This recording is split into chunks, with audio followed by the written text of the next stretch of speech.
Manipur, a tiny sensitive border state, has as many as 17 underground insurgent outfits wanting to divide it up further.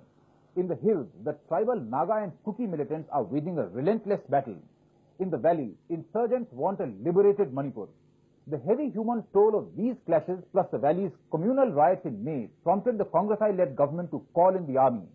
But is that a lasting solution? Is the problem insurmountable? The Newstrack team visited remote Kuki and Naga villages in the hills to find out. They also travelled on the banned National Highway 39 from Imphal to Moreh at great risk to their lives. Mini Ved reports.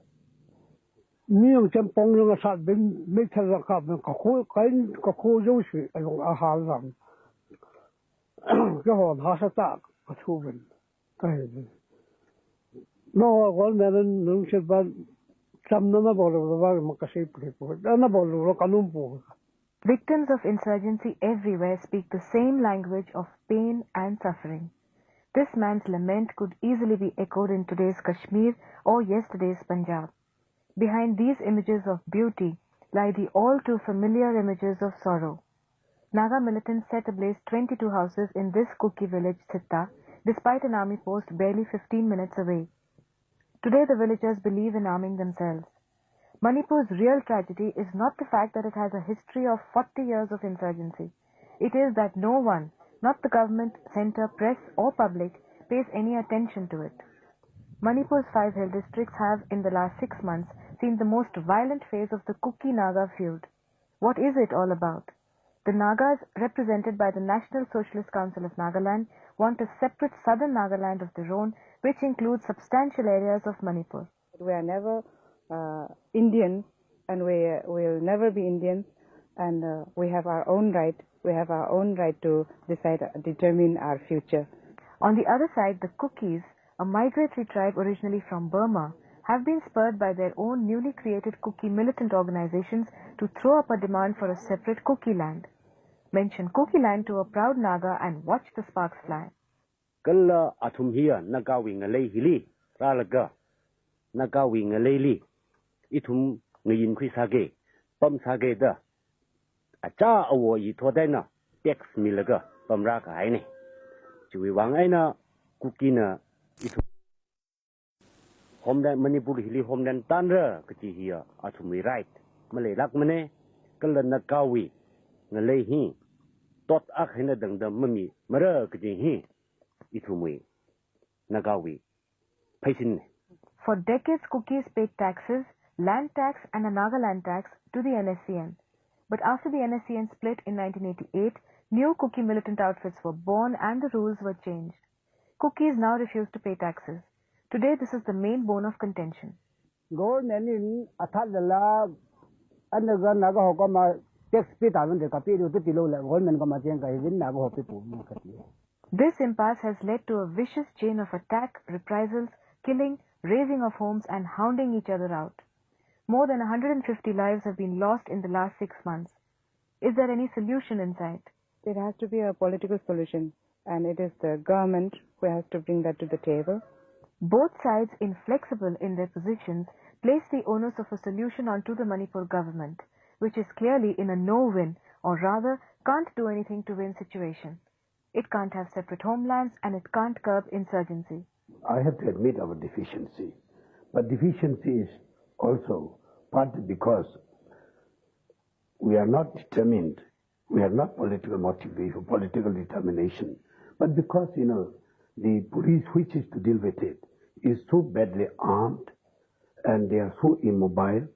It is the same syndrome of short-sightedness that seems to afflict insurgency-ridden states in India, whether it is Punjab, Kashmir or the Northeast. Ignore the problem in the initial stages. In the meantime, militants highlight perceived grievances, gather public support, arms and a mass base, and destabilize the police forces. Political leaders playing off one group against the other lose credibility and finally resort to knee-jerk responses which are usually too little and too late. They call in the Green Berets. In Manipur, the army was called in after 100 deaths and gruesome devastation following communal riots in the valley in May. Army is not the solution, I know.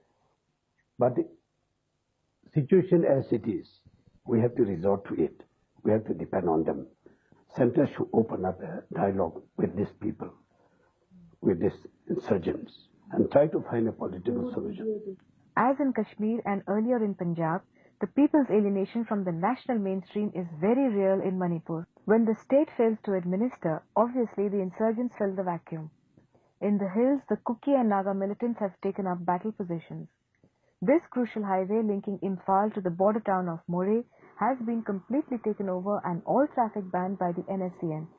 Just recently, they ambushed an army convoy, killing 36 people. Newstrack met KNA representatives who crossed over from the Burma border to talk to us. Do they have any clear strategy on how to achieve their goal of a Kuki land in Burma? They seemed quite confused. The lands which we have occupied just now, it is from the beginning of our forefathers and mothers. So we have to take all, we have to occupy this area as separate land for the Kuki. When do you think that you will be able to succeed in this? How long will it take you? We suppose it will take 4 or 5 years. You're going to fight with Burma. What is your military strength? Military train means? Strength. How many arms, how many people? So this is about special training trainers, 600, about 600 volunteers are there. 600 volunteers. And you have sophisticated arms? Yes. We have sophisticated arms like G3, M16, AK-47. Do you care about what happens to Kukis in India? If this tension or this harassment or torture will be going so long, some days we can revenge or we can take necessary action. With their ongoing economic and traffic blockade of the Imphal-Moreh road, the NSCN has openly served notice on the KNA. Who wins the battle for Moreh and who emerges the stronger in the KUKI-NAGA conflict will definitely not be decided in the near future.